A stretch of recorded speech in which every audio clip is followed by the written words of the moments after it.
क्या middle east में चल रही शांति वार्ता पूरी तरह फ्लॉप हो चुकी है? क्या अमेरिका और इजराइल ने मिलकर ईरान को एक ऐसे जाल में फंसाया है जिससे अब तीसरे विश्व युद्ध की शुरुआत होने वाली है? दोस्तों, अंतर्राष्ट्रीय राजनीति के अखाड़े से इस वक्त की सबसे बड़ी और रूह कंपाने वाली खबर आ रही है। पाकिस्तान की मध्यस्थता में चल रही सीक्रेट शांति वार्ता के बीच अमेरिकी और इजरायली फाइटर जेट्स ने ईरान के लारक द्वीप के पास ईरानी जहाज़ों पर भीषण और घातक बमबारी कर दी है।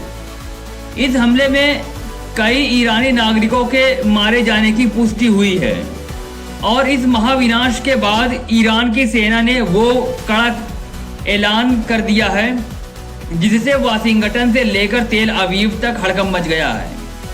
ईरान ने कहा है कि उसका अगला पलटवार अब क्षेत्रीय सीमाओं को पार कर जाएगा। लेकिन खेल सिर्फ यहीं खत्म नहीं हुआ है दोस्तों। ठीक इसी महातनाव के बीच ईरान ने पिछले 88 दिनों से चल रही दुनिया का सबसे बड़ा इंटरनेट ब्लैकआउट अचानक खत्म हो गया है। आज की इस रिपोर्ट में हम आपको इस खूनी खेल और पर्दे के पीछे चल रही मेमोरेंडम ऑफ अंडरस्टैंडिंग की इनसाइड स्टोरी बताएंगे। दोस्तों, इस वक्त की सबसे बड़ी ग्राउंड रिपोर्ट ईरान की फारस न्यूज एजेंसी से आ रही है। खबर है कि सामरिक रूप से बेहद महत्वपूर्ण स्ट्रेट ऑफ हॉर्मुज के पास स्थित लारक द्वीप के दक्षिण में अमेरिका और इजरायली विमानों ने ईरानी जहाजों को निशाना बनाया है। यह हमला इतना भीषण था कि इसमें कई ईरानी नागरिकों की मौके पर ही मौत हो गई। यह हमला उस वक्त हुआ है जब पाकिस्तान के नेतृत्व में दोनों पक्षों के बीच 28 फरवरी से चल रहे इस भीषण युद्ध को रोकने के लिए डिप्लोमेटिक कोशिशें की जा रही थी। लेकिन अमेरिका और इजराइल ने इस हमले को अंजाम देकर शांति की उम्मीदों पर पानी फेर दिया है। इस कायरतापूर्ण हमले के बाद ईरान की सेना के वरिष्ठ प्रवक्ता अबू फजल शेकारची ने गरजते हुए दुश्मन को आखिरी चेतावनी दी है। शेकारची ने साफ शब्दों में कहा, अगर इस क्षेत्र में युद्ध का एक और दौर शुरू होता है तो ईरान की प्रतिक्रिया केवल इस क्षेत्र तक सीमित नहीं रहेगी।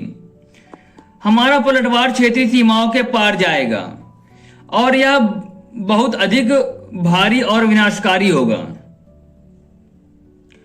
तेहरान के अधिकारियों का कहना है कि चल रही राजनयिक कोशिशों के बीच हॉर्मुज प्रांत में युद्ध विराम का यह खुला उल्लंघन अमेरिकी इस्टेब्लिशमेंट के विश्वासघात को पूरी दुनिया के सामने बेनकाब करता है। ईरान ने साफ कर दिया है कि वह अमेरिका पर 0% भरोसा करता है। दुश्मन की इस दुष्टता का जवाब जरूर दिया जाएगा। जहां एक तरफ सीमाओं पर बारूद बरस रहा है, वहीं ईरान के भीतर से एक ऐतिहासिक खबर आई है। Global internet monitoring group NetBlocks ने पुष्टि की है कि ईरान में अंतर्राष्ट्रीय नेटवर्क से कनेक्टिविटी को आंशिक रूप से बहाल कर दिया गया है। पूरे 88 दिनों के नियर टोटल आइसोलेशन यानी पूर्ण अलगाव के बाद ईरान की जनता को फिर से इंटरनेट नसीब हुआ है। यह आधुनिक इतिहास के सबसे लंबे देशव्यापी इंटरनेट शटडाउन में से एक था। यह कदम ईरान के राष्ट्रपति मसूद पेजेश्कियान के उस डिक्री यानी आदेश के ठीक एक दिन बाद आया है जिसमें उन्होंने देश भर में इंटरनेट सेवाओं को बहाल करने का फरमान जारी किया था। एक्सपर्ट मान रहे हैं कि ईरान ने यह कदम दुनिया को यह दिखाने के लिए उठाया है कि वह शांति वार्ता के लिए गंभीर है। इस बीच कतर से इस पूरी वार्ता की सबसे बड़ी कूटनीतिक इनसाइड स्टोरी सामने आई है। Centre for international policy research के वाइस प्रेसिडेंट राशिद अल मोहनादी ने अल जजीरा से बात करते हुए बताया कि बातचीत सकारात्मक दिशा में बढ़ रही है और दोनों पक्ष एक मेमोरेंडम ऑफ अंडरस्टैंडिंग के समग्र ढांचे पर काम कर रहे हैं। अल मोहनादी के मुताबिक यह मेमोरेंडम ऑफ अंडरस्टैंडिंग केवल एक फ्रेमवर्क तैयार करेगा जिसके बाद असली और तकनीकी मुद्दों को सुलझाने के लिए कम से कम 60 दिनों की बातचीत का दौर शुरू होगा।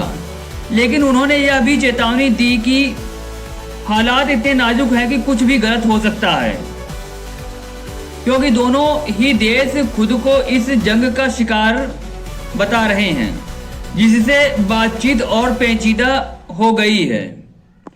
राजनयिकों का कहना है कि यह पूरी डील इतनी नाजुक है कि यह एक सिंगल वर्ड यानी एक शब्द के हेर फेर पर भी पूरी तरह ढह सकती है। लारक द्वीप पर हुए इस ताजा हमले के बाद व्हाइट हाउस ने अपना पुराना पैंतरा चलते हुए इस हमले को पूरी तरह से डिफेंसिव यानी रक्षात्मक बताया है। अमेरिका का तर्क है कि युद्ध विराम की शर्तें उसे अपने विमानों या जहाजों की सुरक्षा के लिए कुछ भी करने की इजाजत देती है, इसलिए यह कोई सीज फायर का उल्लंघन नहीं है। लेकिन दूसरी तरफ ईरान के रेवोल्यूशनरी गार्ड का इंटरप्रिटेशन बिल्कुल अलग है। IRGC ने साफ कहा है कि यह सीधे तौर पर युद्ध विराम का उल्लंघन है। याद रखिए, इससे ठीक पहले IRGC ने अपने क्षेत्र के ऊपर एक अमेरिकी जासूसी ड्रोन को मार गिराने का ऐलान भी किया था, जिससे कूटनीतिक कोशिशों को भारी झटका लगा है। तो दोस्तों, निष्कर्ष बिल्कुल साफ है। मिडिल ईस्ट इस वक्त एक ऐसे एक्टिव ज्वालामुखी पर बैठा है जो किसी भी पल पूरी दुनिया को अपनी चपेट में ले सकता है।